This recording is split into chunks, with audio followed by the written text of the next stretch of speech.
তোমাকে একটা কথা বলার ছিল। কি কথা? আমাকে অফিসের কাজের জন্য কয়েকদিনের জন্য একটু ঢাকার বাইরে যেতে হবে। মানে তুমি না গত সপ্তাহে অফিসের কাজের কথা বলে 2 দিনের জন্য কোথায় গেলে? আবার কেন যেতে হবে? এখন কি অফিসের কাজ থাকে আমি কাজের জন্য বাইরেও যেতে পারবো না? আর কাজ আছে বলেই তো যেতে হবে। আমি তো সে কথা বলিনি, অবশ্যই তুমি যাবে, কিন্তু তুমি আমায় বললে যে তোমার নাকি 2 দিন ছুটি। আমি ভাবলাম মা অসুস্থ, বাবা অসুস্থ, আমারও চাকরি নেই, আমি ভাবলাম তোমার সাথে কিছু কথাবার্তা বলি, আর তুমি কিনা এখন হুট করে বলছো অফিসের কাজে বাইরে যাবে। ছুটির দিনে অফিসের কাজে বাইরে তোমার কি? এক সেকেন্ড, তুমি আমাকে ঠিক কি বোঝাতে চাচ্ছ একটু বলবে? শোনো কবিতা, আমিও কিন্তু চাকরি করেছি, আমারও কিন্তু চাকরির অভিজ্ঞতা আছে। হ্যাঁ, আমার 2 মাস হলো চাকরি চলে গিয়েছে, তার মানে এই না যে অফিসে কোথায় কিভাবে যেতে হয়। আর তাছাড়া তুমি তো অডিট অফিসার না, তুমি কেন বারবার অডিটের জন্য বাইরে যাচ্ছ বলো তো আমায়? তুমি ঠিক কি বলতে চাচ্ছ?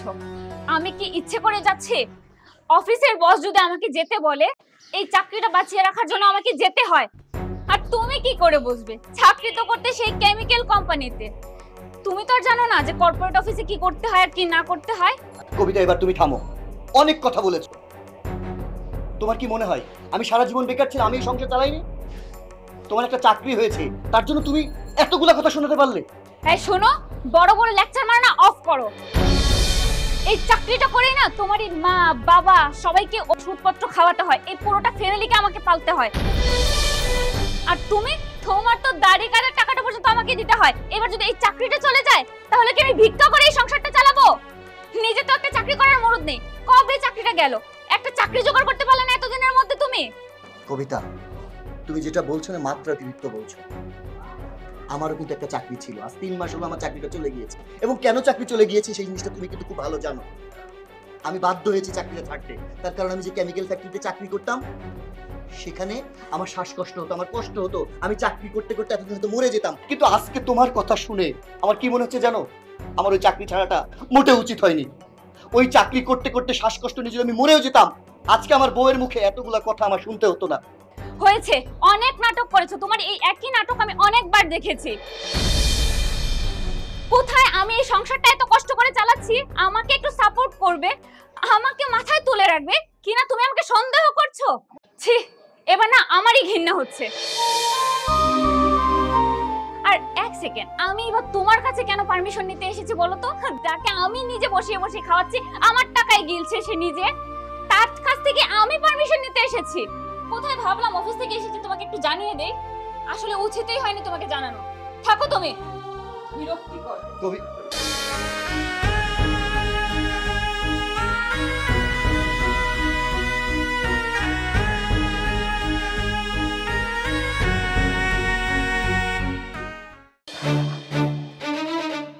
কি ব্যাপার? কোন সকালবেলা বাসা থেকে বের হয়ে গেছি, এখন অব্দি রুমটা গুছানো হয়নি। এটা সারাদিন বাসায় থেকে কি করে? মা, মা, মা। বৌমা ডাকছো? আপনারা সারাদিন বাসায় বসে কি করেন বলুন তো আমাকে একটু? সেই সকালবেলা আমি বাসা থেকে অফিসে গেছি, এখন অব্দি আমার রুমটা এরকম কেন? সারাদিনে কি রুমটা গোছানোর একটু সময় পাননি আপনি? করেন কি সারাদিন বাসায় বসে থেকে? বৌমা, সারাদিন বাসার সব কাজ তো আমিই করি। আজকে তোমার শ্বশুরের শরীরটাও বেশি ভালো না, আমার শরীরটাও আজকে খুব খারাপ লাগতেছে, তাই তোমার ঘরটা গুছাইতে একটু দেরি হয়ে গেছে। তুমি টেনশন করো না বৌমা, আমি এখনই কইরা দিতাছি। থাক, আর লাগবে না। সারাদিন চলে গেছে যেহেতু গুছাতে পারেননি, এখন আর লাগবে না, এখন আমাকে কাজ দেখাতে হবে না। আপনারা কি চান বলুন তো? আমি সারাদিন অফিসে কাজ করে আপনাদেরও সারাদিন সেবা যত্ন করবো, তাই না? বৌমা, তুমি এভাবে কেন কথা কইতাছো? বাড়ির সমস্ত কাজ, রান্না বাড়া সব তো আমিই করি। তুমি যে বাইরে কষ্ট করে আসো এটা তো আমরা বুঝি, বাইরে চাকরি করে আইসে কি কেউ ঘরে কাজ করে? আর আমি তো কখনোই চাই না তোমারে দিয়ে বাড়ির কাম করামু। আমার যতটুক সাধ্য গুলাই আমি তো করি বৌমা, তারপরে তুমি এইভাবে কথা কইতাছো। কত যে ভালো আমার চান তা আমার বোঝা হয়ে গেছে। আপনার স্বামী আমার মাথার উপর বসে বসে খাচ্ছে, আর আপনার মোটা ছেলেটা দিনে 3 বার খায় আমার খাওয়া। আর আপনার বড় ছেলে, সে 2 মাস হয়ে গেল এখন অব্দি একটা চাকরি জোগাড় করতে পারলো না, আবার মুখে বড় বড় কথা। আমি চাকরি করি, আমি সারাদিন কষ্ট করে আসি, তার উপর আবার সে আমাকে কথা শুনে, আমার চরিত্র নিয়ে বাজে বাজে কথা বলে। কত বড় সাহস আপনার ছেলের! বৌমা, তুমি ভালো করেই জানো তোমার শ্বশুরের কোনো কিছু করার ক্ষমতা নাই, যদি থাকতো তাইলে তোমার কথা শুনতে হইতো না। আর আমার ছোট ছেলের কথা কইতাছো?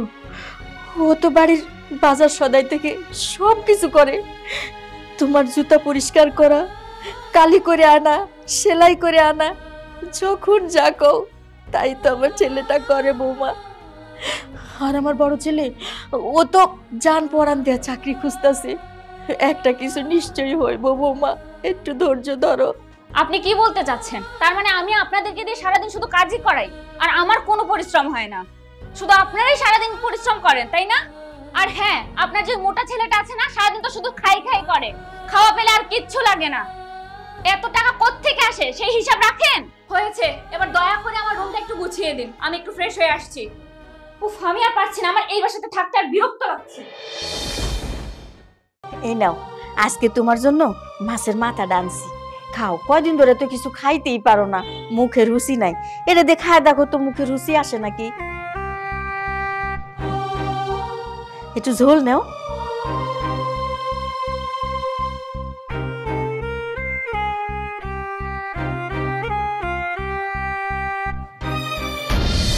কি ব্যাপার?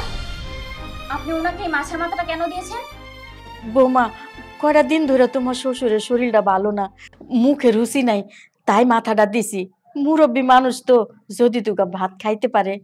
ও আচ্ছা, তা এই মাছের মাথাটা খাওয়ার মতো মুরদ ওনার আছে? কয় টাকা ইনকাম করেন উনি?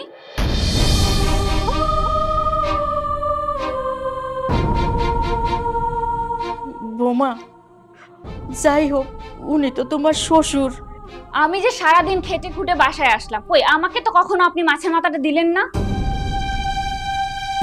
বৌমা, আমি তো তোমারে কখনো মাছের মাথা খাইতে দেখি নাই, তাই মনে করছি এটা তোমার শ্বশুরই খাক। কয় টাকা ইনকাম করে আপনার স্বামী? আর এখন নিজের স্বামীর উপর প্রেম দেখাচ্ছেন, তাই না? বৌমা, আমার ভুল হয়ে গেছে, আজকের মতো মাফ করে দাও। তোমার শ্বশুরে মাছের মাথাটা দিয়ে দুগা ভাত খাইতে দাও বৌমা। বৌমা, আমি আর মাছের মাথা খাবো না, তুমি এই মাছের মাথা নিয়ে যাও। আরে রাখেন, আপনার ঝুটা খাবার কি এখন আমি খাবো? খান, এবার আপনিই খান। আসছে যত সব আমার কপালে। মাসুদের মা, তুমি কেন কেন আমার মাছের মাথা দিলা? বউ তো ঠিকই কইছে, 2 টাকা ইনকাম করতে পারি না, 2টা পোলা, তাও বাদাই না, চাকরি নাই। আমরা সবাই ওর ঘরের উপরে বসে খাই। তুমি কেন আমার জন্য তুমি কথা শোনো? আমার আর ভাল লাগে না। আমি কাল থেকে রিক্সা চালাই খাবো। তোমার রিক্সা চালান লাগবো না, আমি মানুষের বাসাত কাম করুম। এই বাসাত তো কাম করি, সারাদিনই তো কামের মানুষের মতনই খাটি। একটু মাছের মাথা তোমারে দিছি, কতটি কথা শুনাইলো। মানুষের বাসায় যদি কাম কইরা মানুষেরে কইতাম যে তুমি অসুস্থ, একটু তরকারি দেন, এর চেয়ে ভালো তরকারি মাছ আমারে দিত।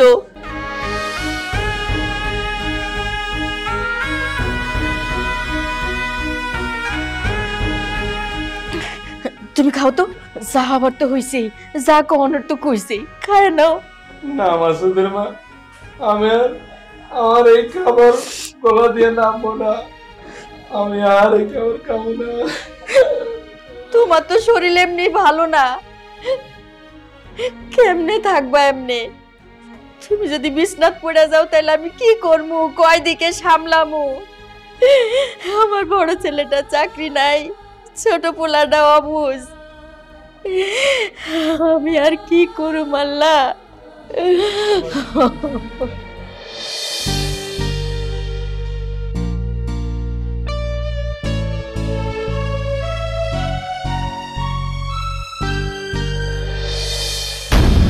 ভাবি, কি ব্যাপার? তুমি এখানে? আর তুমি দরজা নক না করে আমার রুমে কেন ঢুকলে? ভাবি, টাকার জন্য ঢুকছিলাম। টাকা মানে? কিসের টাকা নিতে এসেছো? ভাবি, ওই কলেজের টাকা। কলেজের টাকা নাকি অন্য কিছুর জন্য এসেছো? আমি বুঝি না মনে করেছো? খারাপ ছেলে কোথাকার, লজ্জা করে না নিজের বড় ভাইয়ের বউয়ের উপর কোনো জোর দিতে? ভাবি, আসলে আমি ওই। বেয়াদব কোথাকার! ভাবি, আপনি আমার গায়ে হাত তুললেন, আর এটা আপনি কি বললেন? আমি তো আপনার ছোট ভাইয়ের মতো, আমি তো আপনার বড় বোনের মতো দেখি, তাই না? আমার কিন্তু কুনজর বা এই ধরনের কোনো চিন্তাই ছিল না। থামো, তুমি যে আমাকে কি নজরে দেখো তা আমার খুব ভালো করেই বোঝা হয়ে গেছে। চরিত্রহীন কোথাকার। তুমি নক না করে আমার রুমে কেন ঢুকবে? কি হয়েছে বৌমা? কি আর হবে, কুলাঙ্গার একটা ছেলে জন্ম দিয়েছেন, এই ছেলেকে নিয়ে না আপনি এত বড়াই করেন। এই কেন আইছিস? মা, টাকার জন্য ঢুকছিলাম। থামো, আমি বলতেছি। আপনার ছেলে, আমি শাড়ি চেঞ্জ করছিলাম, আমার রুমে আমার পারমিশন ছাড়া ঢুকে গেছে। আপনার ছেলে কি যথেষ্ট পরিমাণ ম্যানার্স নেই? ছি, নিজের বড় ভাইয়ের বউয়ের সাথে কি রকম ব্যবহার করতে হয় তা জানে না? চরিত্রহীন একটা ছেলে জন্ম দিয়েছেন। কেন এসেছিলি? মা, আসলে আমি ওই কলেজের বেতনের টাকাটা চাইতে আসছিলাম। কলেজের বেতনের টাকা না? কলেজের বেতনের টাকা না? কাল থেকে তোর কলেজ যাওয়া বন্ধ, রিক্সা চালায় খাবি। তোর লজ্জা করে না? এতগুলো মানুষ এই একটা মানুষের উপরে বসে বসে খাচ্ছিস।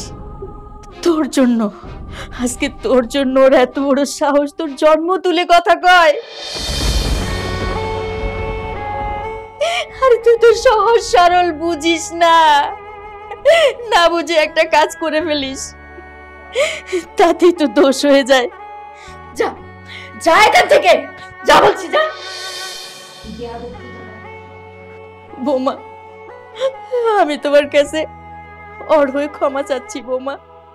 ও সত্যি সহজ সরল, এত কিছু বোঝে না বৌমা, তুমি কিছু মনে করো না।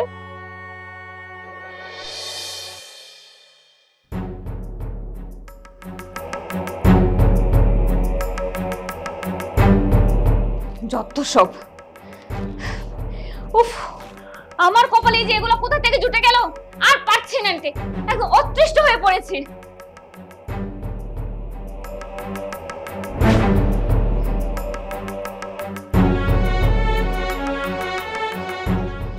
ফারুক ভাই, আসসালামু আলাইকুম। ওয়ালাইকুম আসসালাম। আরে মাসুদ ভাই, হঠাৎ করে আমার গ্যারেজে কি মনে করে আসলেন?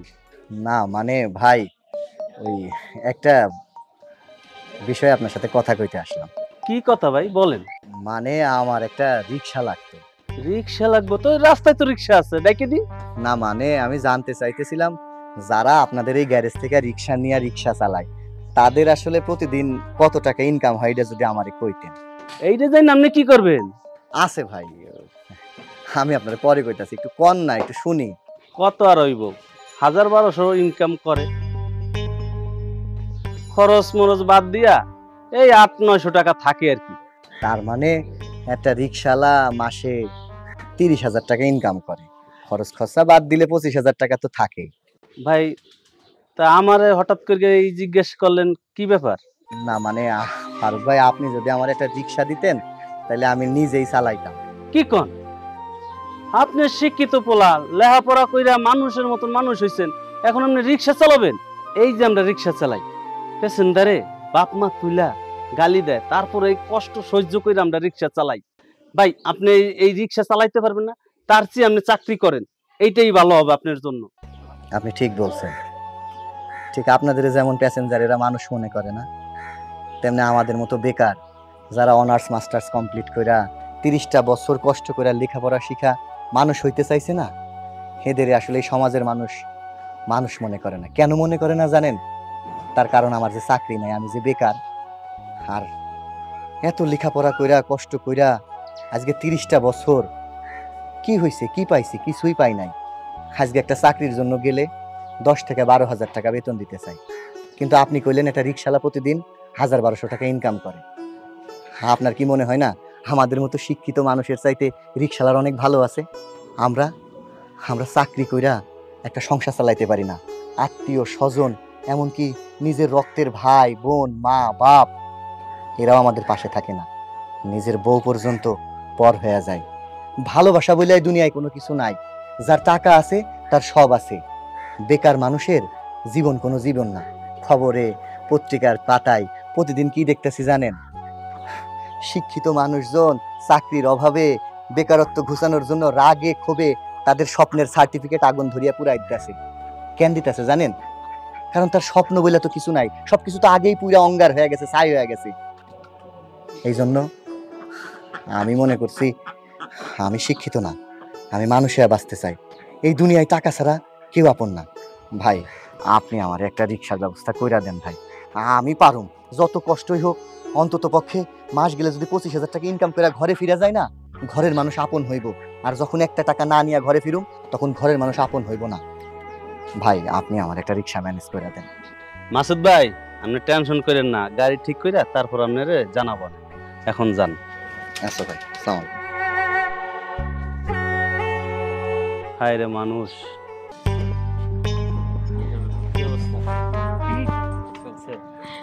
এই দাঁড়াও, কি ব্যাপার? আমি যে হই কবিতা, উনি কে? আর উনি তোমার হাত ধরে, এই নামো, রিক্সা থেকে নামো। কি ব্যাপার, তুমি বসে আছো কেন? নামো। এই যান, আপনি সামনে যান। উনি কে?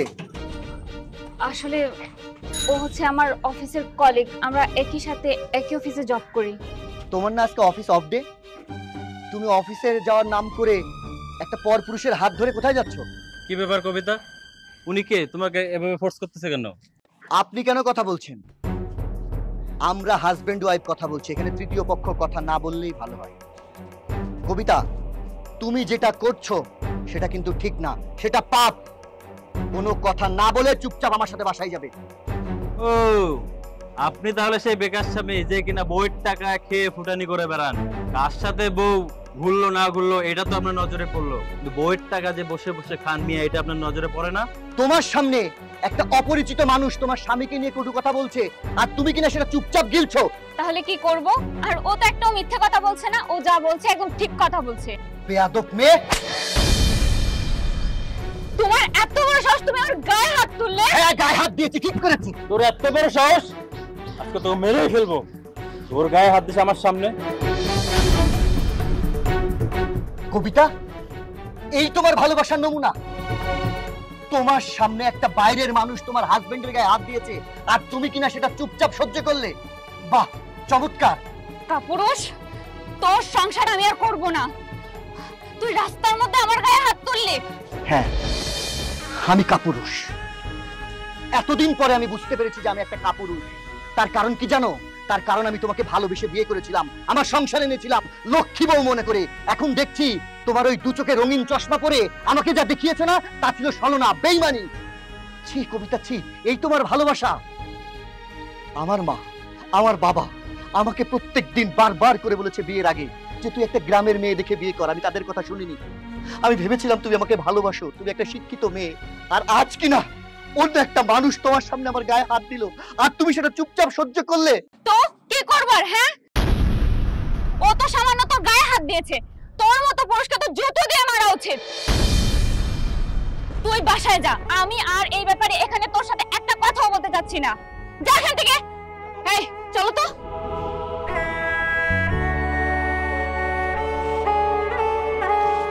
বাহ কবিতা, বাহ, এই তোমার ভালোবাসার নমুনা? আমি ভালোবেসে আমার বাপ মায়ের কথাটা শুনে বাড়ি থেকে তোমাকে নিয়ে একটা সুখে সংসার করতে চাইছি, আর তুমি কি না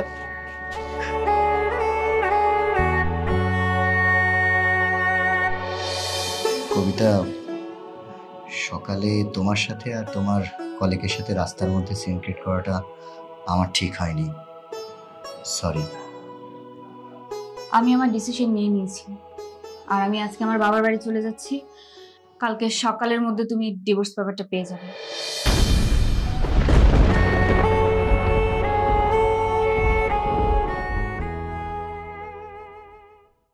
বাবা, আমি আজকে বেতন পেয়েছি, নাও টাকাটা তুমি রাখো। ভালো করেছিস মা, কাল সকালে বিলগুলো দিয়ে দিব। হ্যাঁ।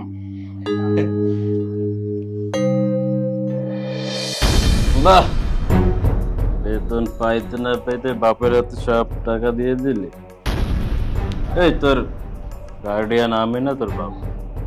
এই বুড়ো, লজ্জা করে না মেয়ের কাছ থেকে টাকা নিয়ে চলতে? তুমি এসব কি বলছো? আর তুমি বাবার থেকে এভাবে টাকাগুলো নিয়ে গেলে কেন? কিসের টাকা দেবে তোকে? তুই আমাকে বিয়ে করছিস না তোর বাপকে বিয়ে করছিস? কিসব বলছো এসব? তুমি পাগল হয়ে গেছো? ও, যখন আমার সাথে প্রেম করতে, পার্টিতে যাইতে, মদ খাইতে, তখন মনে ছিল না? এখন আমাকে মাতাল মনে হয়? এসব তুমি কি বলছো বাবা? আর তুমি মদ খেয়ে বাসায় ঢুকেছো? দেখো, তুমি আমার মেয়ের সাথে এমন ব্যবহার করতে পারো না, আর টাকাটা দাও। এই বুড়ো শোন, তোর মেয়েকে বিয়ে করেছে টাকার জন্য। কিসব বলছো এসব তুমি? তোমার মাথা ঠিক নেই, আর তুমি আমার বাবার সাথে এভাবে কেন কথা বলছো? এই বুড়ো, তোর ডিভোর্সি মেয়েকে যে বিয়ে করেছে এটা তো 7 পুরুষের ভাগ্য। এই বুড়ো, ছাড়ো, তোমার এত বড় সাহস, তুমি আমার গায়ে হাত দিলে। আর একটা কথা বললে তোদের বাপ মেয়ে দুইটাকে বেল দিয়ে পিটায় একে তক্তা করে দেবে।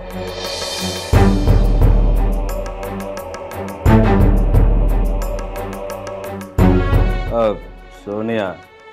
Hello, Sonia, darling. Just wait, baby, 10 minutes. I'm coming.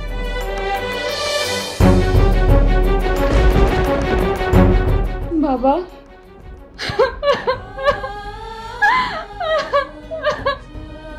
মারে, তুই মারাত্মক ভুল করে ফেলেছিস রে মা। তোর জীবনের বড় একটা ভুল এটা। আমার সাথে এটা কি হয়ে গেল বাবা? ও তোমার গায়ে হাত তোলো, যাকে আমি বিশ্বাস করে ভালোবেসে আমি আমার এত সুন্দর সংসার ছেড়ে ওর সাথে চলে এসেছি, আর ও আমাকে এভাবে ঠকালো। মারে, মাসুদ অনেক ব্রিলিয়ান্ট ছেলে ছিল রে মা, এবং অনেক ভালো ছেলে ছিল। তুই জানিস মাসুদ এখন কত বড় চাকরি করে? তুই সেই মাসুদকে ডিভোর্স দিয়ে ওর মতো একটা পশু, একটা মাতালকে তুই বিয়ে করেছিস। তুই আমার মেয়ে, আজকে আমি কি দেখলাম রে মা। আমি ভুল করে ফেলেছি বাবা, বড্ড ভুল করে ফেলেছি। আমি মানুষ চিনতে অনেক বড় ভুল করে ফেলেছি। আর যাই হোক, মাসুদ আমাকে অনেক সম্মান করতো, আর আমি মাসুদের সেই ভালোবাসাকে প্রত্যাখ্যান করে চলে এসেছিলাম। আমার না কোনো ক্ষমা নেই বাবা, আমি আমার পাপের শাস্তি পাচ্ছি, মারে, তুই বড় অহংকার করেছিস রে মা। তুই নিজেকে নিয়ে কোনো বড় অহংকার করেছিস। মেয়েদের অহংকার থাকতে নেই, তো অহংকার জীবনের পতন নেমে আসে। তুমি ঠিক বলেছো বাবা, আমি সত্যি অনেক অহংকারী হয়ে গেছিলাম। অহংকারের নেশায় মানুষকে মানুষ বলে ভাবিনি। আমি সত্যি অমানুষ হয়ে গেছিলাম। কাঁদিস না মা, কাঁদিস না। সামান্তা, তুমি আমার জীবনে আমার বউ হয়ে আসার পর থেকে আজকের আমার এই সফলতা, আজকে আমি এত সুন্দর একটা চাকরি পেয়েছি, এই সব কিছু কার জন্য জানো? তুমি আমাকে সাপোর্ট দিয়েছিলে, আমার পাশে ছিলে, ঠিক সে কারণেই হয়েছে। আমি যখন বেকার, যখন এই সমাজের মানুষ, আমার আত্মীয় স্বজন, এমনকি আমার ভালোবাসার মানুষ সে পর্যন্ত আমার হাতটা ছেড়ে দিয়েছে, আর ঠিক সেই সময় তুমি আমার পাশে ছায়ার মতো হয়ে দাঁড়ালে। আর সেই কারণেই আজকে দেখো আমি এত সুন্দর একটা চাকরি পেয়েছি, আমার জীবনটা আবার নতুন করে সাজিয়েছে। আসলে সবকিছুর জন্য কি জানো? তোমার অবদান। 5টা আঙুল যেমন সমান হয় না, 5টা মেয়েও কিন্তু সমান হয় না। তুমি নিজের বুদ্ধিতে, বিবেকে আর নিজের পরিশ্রমে এত বড় হয়েছো। আমি শুধু তোমার পাশে ছিলাম। এভাবেই তুমি আমার পাশে সারা জীবন থাকবে তো? হ্যাঁ, মৃত্যুর আগ পর্যন্ত আমি তোমার সাথে থাকবো।